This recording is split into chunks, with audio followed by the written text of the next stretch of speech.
Hello my dear students, welcome back to my channel. As you know कि हमारी GST की series चल रही है जिसमें हम जीएसटी के लेक्चर अपलोड कर रहे हैं।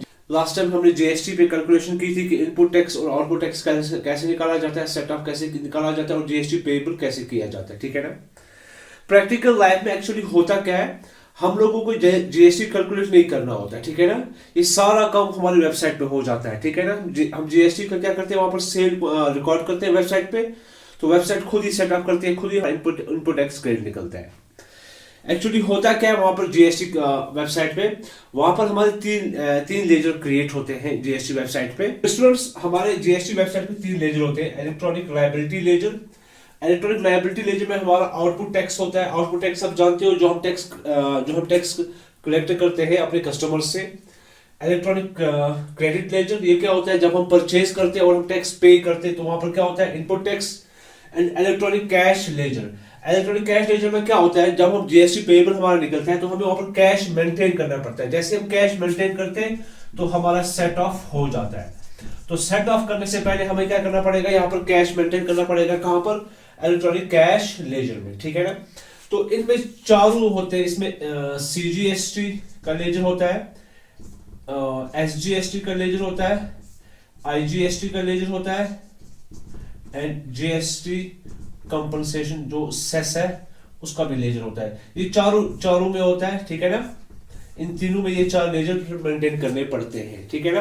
तो हमें सेट ऑफ करने की कोई जरूरत नहीं होती है, हमें सिर्फ सेल रिकॉर्ड करनी होती है वेबसाइट पर। और ये जो सिस्टम है खुद ही काम करता है। हमारा आउटपुट या इनपुट वो सेटअप खुद हो जाता है, हमें क्रेडिट खुद मिल जाता है और हमें सिर्फ यहाँ पर कैश मेंटेन करना है और हमें क्या करना है, हमें सेल रिकॉर्ड करनी होती है जीएसटी पे, जीएसटी वेबसाइट पे। मैं आपको सिखाऊंगा रजिस्ट्रेशन, जब टाइम आएगा रजिस्ट्रेशन जीएसटी की वेबसाइट पे ले जाऊंगा, रजिस्ट्रेशन कैसे करते हैं, कैसे सेल रिकॉर्ड की जाती है, कैसे सेटअप होता है। तो हम देखेंगे एक लेक्चर में, जब हम सीखेंगे रजिस्ट्रेशन कैसे होती है, जब हम वेबसाइट का काम स्टार्ट करेंगे। चलिए आज का लेक्चर स्टार्ट करते हैं। आज हमें क्या पढ़ना है, जीएसटी काउंसिल। जीएसटी काउंसिल क्या होता है, ये जो जीएसटी में जो डिसीजन होते हैं, ये जो लॉ बनते हैं, ये एक मेंबर होते हैं, जीएसटी में मेंबर होते हैं। ठीक है। सेंटर के कुछ होते हैं, कुछ स्टेट के होते हैं, वो मिलके जो लॉ बनाते हैं, तो उन मेंबर्स को जो है ना, उस पूरे मेंबर को क्या बोला जाता है, जीएसटी काउंसिल। ठीक है ना। तो आज हम सीखेंगे जीएसटी काउंसिल क्या क्या कर सकते हैं, लॉ कैसे बनाते हैं, कितने मेंबर होते हैं, स्टेट के कितने मेंबर होते हैं, उसमें सेंटर के कितने मेंबर होते हैं और कौन कौन उसका मेंबर होता है, जीएसटी मीटिंग में क्या क्या होता है, मीटिंग कैसे ली जाती है, उसमें वोटिंग कैसे की जाती है, वो हमें यहाँ पर सीखना है जीएसटी काउंसिल में। जीएसटी काउंसिल क्या होता है, मैंने आपको पहले ही बताया, जो भी जीएसटी के लॉ बनेंगे, जो भी जीएसटी में डिसीजन लिए जाएंगे, फैसले लिए जाएंगे, रेट्स कितनी होंगी, ठीक है ना, किस प्रोडक्ट पे कितना टैक्स लगेगा, किस सर्विस पे कितना टैक्स लगेगा, कहां पर लगेगा, स्टेट में लगेगा, सेंटर में लगेगा, किस चीज को हमको जीएसटी में लाना है, किसको हमको जीएसटी में एग्जेम्प्ट करना है, वो सब क्या करते हैं, जीएसटी काउंसिल करता है। ठीक है ना। तो जीएसटी काउंसिल जो है, it has been established under article 279A of constitution of India. Indian constitution में इसको लिखा गया है। ठीक है ना। तो जीएसटी काउंसिल कहां पर लिखा गया है, इंडियन कॉन्स्टिट्यूशन में इसको लिखा गया है। ठीक है ना। तो अब हम डिस्कस करते हैं कि इसमें कौन कौन से मेंबर और कब, कौन कौन से मेंबर और सेंटर से कितने होते हैं, स्टेट से कितने होते हैं। सेंटर से कितने मेंबर होते हैं जीएसटी काउंसिल में, सबसे पहले यूनियन फाइनेंस मिनिस्टर, जो सेंटर का जो फाइनेंस मिनिस्टर होता है वो होता है चेयरपर्सन ऑफ काउंसिल। ठीक है। जो प्रेजेंट हमारा फाइनेंस मिनिस्टर इस टाइम है, तो वो क्या है, वो है chairperson of council. And the second one is union minister of state in charge of revenue और फाइनेंस। ये भी सेंटर का ही मिनिस्टर होता है, स्टेट का नहीं होता है। तो इसका काम क्या होता है, जो स्टेट जो है इंडिया में, जो स्टेट से उसके रेवेन्यू का इंचार्ज रहता है, जो भी स्टेट्स की रेवेन्यू है उसका इंचार्ज रहता है, ये यूनियन मिनिस्टर रहता है। तो वो भी इसका क्या होता है, मेंबर। तो इन ऑल जो सेंटर के हैं इसमें 2 मेंबर रहते हैं। कितने मेंबर रहते हैं सेंटर के, इसमें 2 मेंबर रहते हैं। अब देखते हैं स्टेट के कितने मेंबर रहते हैं इसमें। स्टेट के क्या होते हैं इसमें, स्टेट के मिनिस्टर ऑफ ईच स्टेट, हर एक स्टेट से एक एक मिनिस्टर होता है इसका मेंबर। ठीक है ना। जिसको नॉमिनेट करता है चीफ मिनिस्टर। ठीक है ना। एक्चुअली ये जो हर स्टेट से जो फाइनेंस मिनिस्टर होता है, हर एक स्टेट का जो फाइनेंस मिनिस्टर होता है, तो उसी को नॉमिनेट किया जाता है अक्सर किसके लिए, जीएसटी काउंसिल का मेंबर बनने के लिए। ठीक है ना। अब 2 कहां से आए, सेंटर से, और बाकी कहां से आए, स्टेट से। ठीक है ना। तो टोटल कितने हो गए हमारे पास, कितनी स्टेट्स है, 28 स्टेट्स। तो इट मींस हमारे पास कितने मेंबर आ गए स्टेट से, 28 मेंबर्स। ठीक है ना। और 2 कहां से आए, 2 आए हमारे पास सेंटर से, तो कितने हो गए टोटल, 30। और 3 वो यूटीज जिनका लेजिस्लेटर है। ठीक है ना। 3 वो यूटीज जिनका लेजिस्लेटर है, जिसको जीएसटी में स्टेट ही माना जाता है। ठीक है। For the purpose of GST वो भी स्टेट ही माने जाएंगे, प्लस दोज 3, ठीक है ना। तो टोटल कितने होंगे, 33 मेंबर्स होते हैं जीएसटी। एग्जाम में क्वेश्चन आ सकते हैं, 33 मेंबर्स होते हैं किसके, जीएसटी काउंसिल के, ठीक है ना, 33 मेंबर्स। तो बाकी जो रहते हैं हमारे पास 3 यूटीज, तो वो तो सेंटर के अंडर ही आते हैं, तो वहां से उनको रिप्रेजेंट सेंटर ही करता है, ठीक है ना। तो टोटल कितने मेंबर आ गए हमारे पास, 28 from states and 2 from center and 3 from those UTs which have their own legislature, ठीक है, जिसमें हमारा JNK भी आता है। हमारा अपना भी लेजिस्लेचर नहीं है, लेकिन इसको भी इसी कैटेगरी में रखा गया है कि या इसको स्टेट माना जाता है जीएसटी पर्पस के लिए, ठीक है ना। तो ये होते हैं मेंबर किसके, जीएसटी के, जीएसटी काउंसिल के। हमारा टॉपिक है स्कोप ऑफ जीएसटी काउंसिल, इसका काम क्या होता है, किस किस फील्ड में काम करते हैं। सबसे पहले क्या है, टैक्सेस सब्सिट्यूट इन जीएसटी, किस किस टैक्स को खत्म करना है और जीएसटी में लाना है, ये कौन डिसाइड करते हैं, जीएसटी काउंसिल ही डिसाइड करते हैं। जैसे हमारे जो पुराने टैक्सेस हैं, सीएसटी वगैरह, एक्साइज वगैरह, जो जो हमने खत्म किए, जो सब जीएसटी में आए हैं, वो किसने डिसाइड किया है, जीएसटी काउंसिल ने डिसाइड किया है। सेकंड वन इज वो कौन सी गुड्स एंड सर्विसेज है, गुड्स एंड सर्विसेज जो जीएसटी में क्या होगी, एग्जेम्प्ट होगी, जिन पे जीएसटी नहीं लगेगा। तो दूसरा काम क्या होता है इस जीएसटी काउंसिल का, यही डिसाइड करते हैं गुड्स एंड सर्विसेज वो कौन कौन सी है जिस पे जीएसटी नहीं लगेगा। थर्ड है date on which the GST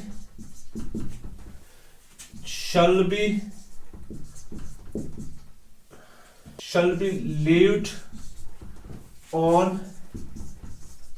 petroleum products,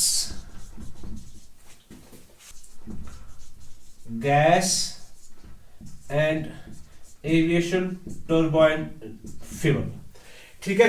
तीसरा काम क्या है, वो डेट बताना जिस डेट पर पेट्रोलियम, जो हमारे पास 5 प्रोडक्ट्स है जो हमने डिस्कस पहले किया है, पहले की वीडियो में, कि उनको जीएसटी में कब लाया जाए। जैसे क्रूड ऑयल, पेट्रोल, डीजल वगैरह जो है उनको जीएसटी में कब लाया जाए, और नेचुरल गैस को जीएसटी में कब लाया जाए, और एविएशन टर्बाइन फ्यूल जो एरोप्लेन्स में फ्यूल लगता है उसको जीएसटी में कब लाया जाए। क्योंकि अभी ये जीएसटी में नहीं है, क्यों नहीं है, क्योंकि स्टेट्स इनको जीएसटी में लाना नहीं चाहते, क्योंकि स्टेट्स इसका रेवेन्यू सेंटर के साथ शेयर करना नहीं चाहते। तो वो ये आएगा, बहुत जल्दी आएगा, ठीक है ना। अच्छा, लाएगा कौन इसको, ये जीएसटी काउंसिल लाएंगे इसको। अभी कुछ स्टेट्स नहीं मान रही है, ठीक है ना, तो कुछ स्टेट्स मान रहे हैं इसको। तो जब इसका हो जाएगा डिसीजन, वो कौन करेगा डिसीजन, वही GST council. And the fourth one is the fourth job या फोर्थ स्कोप जो जीएसटी काउंसिल का है, वो है प्रिंसिपल्स ऑफ लेवी। कैसे लगेगा जीएसटी, पहला होता है अट्रैक्ट, ठीक है ना। सेकंड होता है हमारे पास, और सेकंड और थर्ड इसमें जाता है place of supplier and place of supply. Place of supplier क्या होता है, मान लो हमने पंजाब से गुड्स खरीदी है, तो पंजाब क्या बना, सप्लायर, और गुड्स आई कहां पर है, जेएंडके में, तो उसे क्या बोलेंगे, प्लेस ऑफ सप्लाई, ठीक है ना।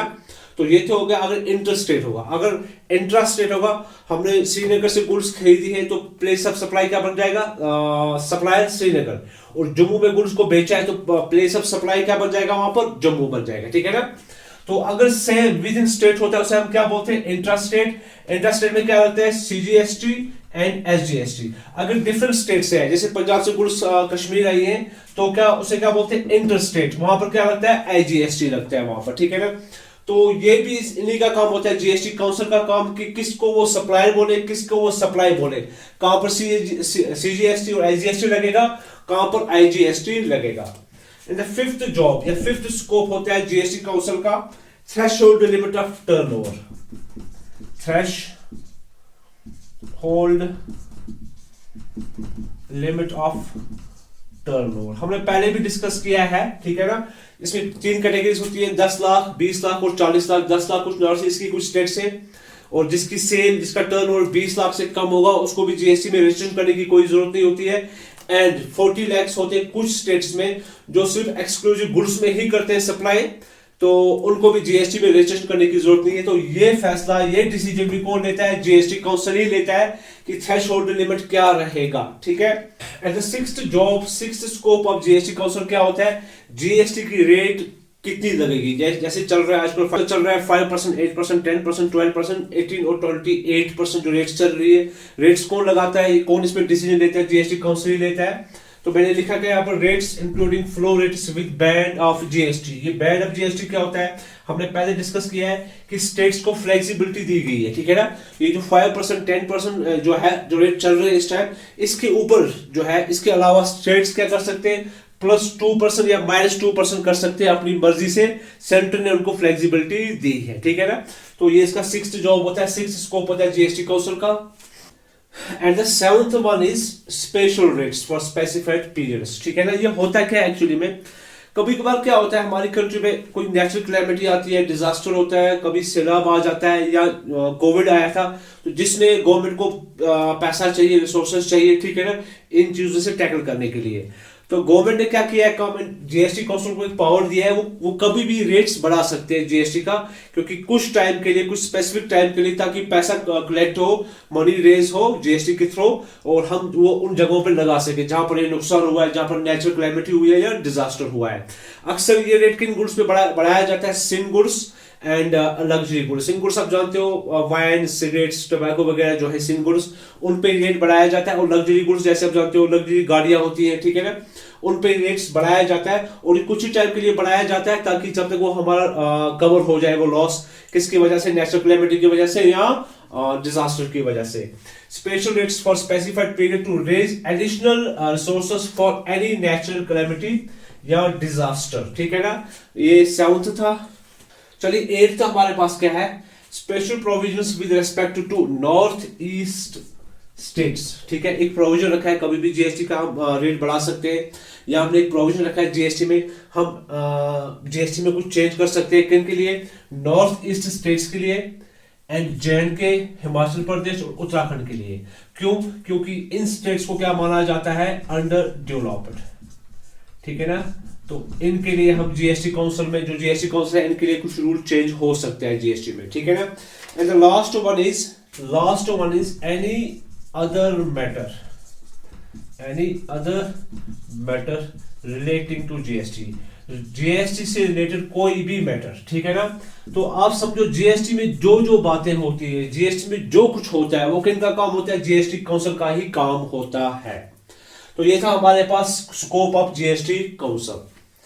चलिए अब नेक्स्ट टॉपिक हमारे पास है decision of GST council. Decision कैसे लिया जा सकता है, ठीक है ना, क्योंकि हमने पहले डिस्कस किया इसमें कितने मेंबर होते हैं, 33 मेंबर्स होते हैं। 2 कहां से होते हैं, सेंटर से होते हैं। एक तो हमारा फाइनेंस मिनिस्टर होता है, और वो मिनिस्टर जो स्टेट्स का रेवेन्यू को देखता है, वो भी इसका मेंबर होता है। और हर एक स्टेट से एक एक मिनिस्टर होता है, ठीक है ना, जो अक्सर फाइनेंस मिनिस्टर होते हैं, जिनको नॉमिनेट कौन करता है, चीफ मिनिस्टर को नॉमिनेट करता है। तो ये सब मेंबर होते हैं। तो ये टोटल हो गए 28, और 3 वो स्टेट्स जिनको जीएसटी में स्टेट माना गया है, जो यूटी विद लेजिस्लेटर है, ठीक है ना। और बाकी की जो 3 यूटीज है, उनको वो तो स्टेट सेंटर के अंदर ही आते हैं, ठीक है ना। तो फैसला कैसे लिया जाएगा, डिसीजन कैसे किया जाएगा, वोट कैसे पड़ता है इसमें, ठीक है ना। तो बोला गया every decision of GST council shall be by a majority of not less than 3/4। तो कोई भी डिसीजन जब लिया जाएगा, जब वोटिंग होगी, तो मेजॉरिटी कितनी होनी चाहिए, 3/4 of votes of members present, ठीक है ना। प्रेजेंट कितने हैं, ठीक है, ये किस पे डिपेंड करेगा कि कितने मेंबर वहां पर प्रेजेंट है। उसके 3/4 जहां पर जाएंगे, तो वो वोट वहां पर माना जाएगा कि वो फैसला लिया जाएगा। सेंट्रल गवर्नमेंट के लिए कितना होता है, 1/3, वहां पर तो 2 ही मेंबर होते हैं, वो तो हमेशा ही रहेंगे, ठीक है ना। और स्टेट गवर्नमेंट के लिए कितना होता है, 2/3। इसको ऐसे सीखते हैं हम,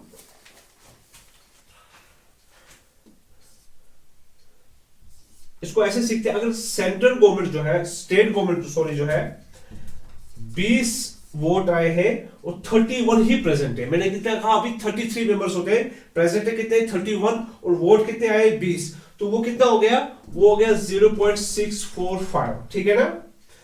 तो अगर सेंट्रल गवर्नमेंट है, ठीक है ना, वहां पर तो 2 ही मेंबर हो गए, हमेशा 2 ही प्रेजेंट आते हैं। तो यहां पर कितना हो गया, 1, ठीक है ना। तो टोटल वोट्स इन फेवर कितने आ गए, टोटल वोट्स इन फेवर कितने आ गए, 0.645 इंटू कितना रेट है इसका, 2/3 बोला गया है, किसका, 2/3 बोला गया है सेंट्रल गवर्नमेंट का, स्टेट गवर्नमेंट का, और प्लस 1 इंटू 1/3 सेंट्रल गवर्नमेंट का कितना बोला गया है 1/3, तो वोट कितना पड़ा है इसका कितना रेशियो निकला है 1 निकला है, ठीक है ना।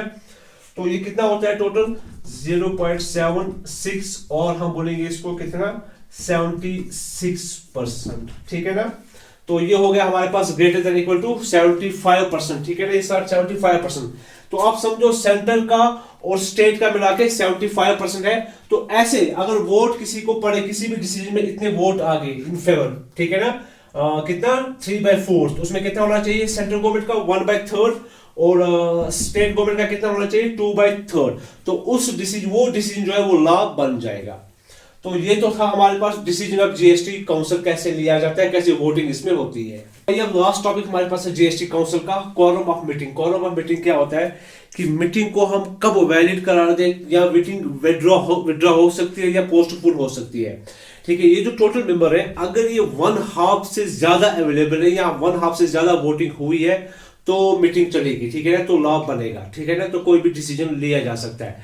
अगर 1/2 से ये कम है आउट ऑफ 33, ठीक है ना, प्रेजेंट मीटिंग में ये वोटिंग कम हुई है, 1/2 से कम वोटिंग हुई है या प्रेजेंट है, तो मीटिंग को क्या किया जाएगा, मीटिंग को विड्रॉ किया जाएगा या अगली डेट पे इसको पोस्टपोन किया जाएगा।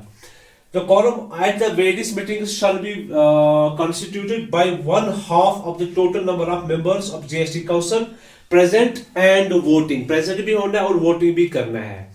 तो ये था हमारे पास जीएसटी काउंसिल। नेक्स्ट टॉपिक हमारे पास होगा जो कोड लगता है एचएसएन कोड या एसईसी कोड, ठीक है ना। एचएसएन कोड होता क्या है, एसईसी कोड होता क्या है, किन किन को ये लगाना है प्रोडक्ट्स पे सर्विसेज पे, तो कैसे लगाया जाता है, किन को नहीं लगाने की जरूरत है, ठीक है ना। तो नेक्स्ट क्लास में हम वही सीखेंगे। तो डियर स्टूडेंट्स अगर आपको मेरी वीडियो अच्छे लग रहे हैं तो लाइक कीजिए और कमेंट भी कीजिए और मेरे चैनल को सब्सक्राइब भी कीजिए। तो thank you my dear students.